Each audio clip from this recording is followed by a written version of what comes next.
under my parents' bed. Of course, my book is much worn and torn now, so I've had it framed and put away since the museum has come into existence. But reading the book one day, sitting on the couch, my father passed by and he saw me with the book. He snatched it out of my hand and he had like fear and anger in his voice mixed at the same time and said, "Never want to see you reading that book again." He said, "There's too much harmful stuff in there and you don't need to know about it." And they wouldn't talk about it. It was just something that nobody would talk about. So when I turned 18, thank God that they didn't throw the book away, that I read the book. And I was compelled, after reading this book on Haywood Patterson, just one of the Scottsboro boys, to do something. And my brother was in Kilby Prison in '78, and he was murdered in September of '78 in Kilby, the same place where the Scottsboro boys was located. So that even more gave me a drive to do something with the Scottsboro boys case. I worked in the mayor's office for 20 years. And each mayor I talked to about, why is it that we hadn't done anything with the Scottsboro boys case? And I was told to leave a dead dog sleep and do not disturb it, don't bring it up, don't even talk about it. So it went on, and I kept it alive by putting it in the paper when we had Black History Month, bringing it up.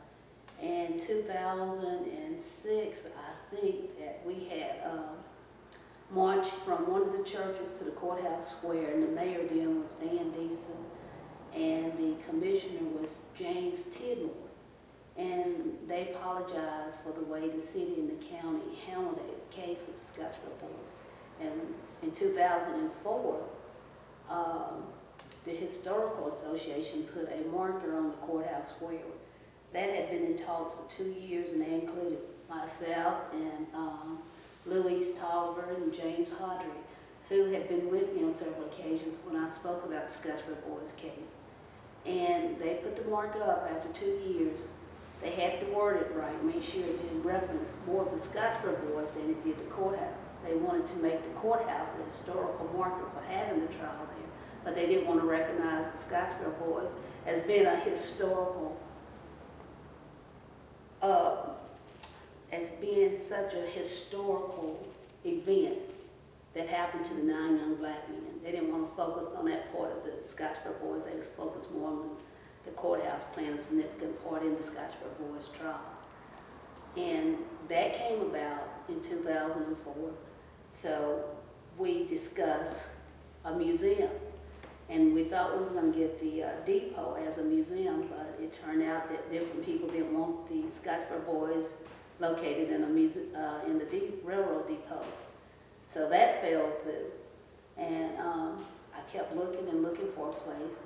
And in 2008, I got together some people that I thought that we could work together and form the Scottsboro Jackson Multicultural Heritage Foundation. And that foundation was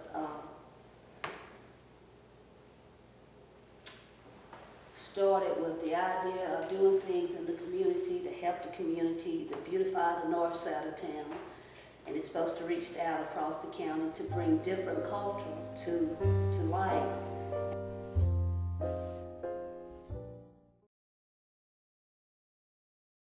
So the foundation was started in 2008. In 2009, we started having meetings, and we accomplished some things in the community.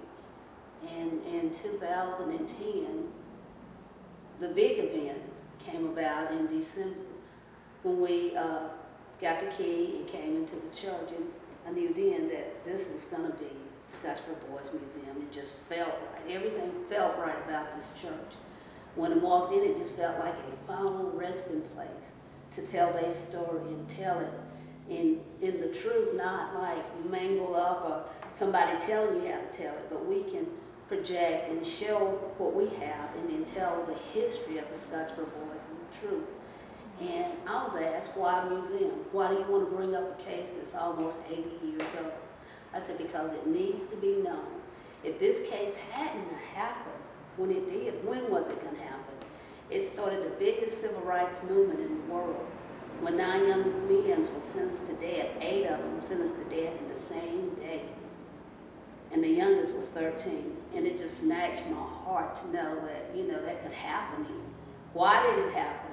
Even after one lady recanted her story, Ruby Bates, they still wanted to believe the lie. Why did it happen? Why didn't they just step back and say, well, okay, we let it go? But they'd rather believe a lie than the truth. They spent 28 years fighting for their life. And I call it a train ride to tragedy, to know that they left Tennessee on their way to Huntsville trying to find work, midway stopped, and their lives was changed forever in one day. So I want the history told, and the history told right, that how this case came about, how it changed the lives of everyone.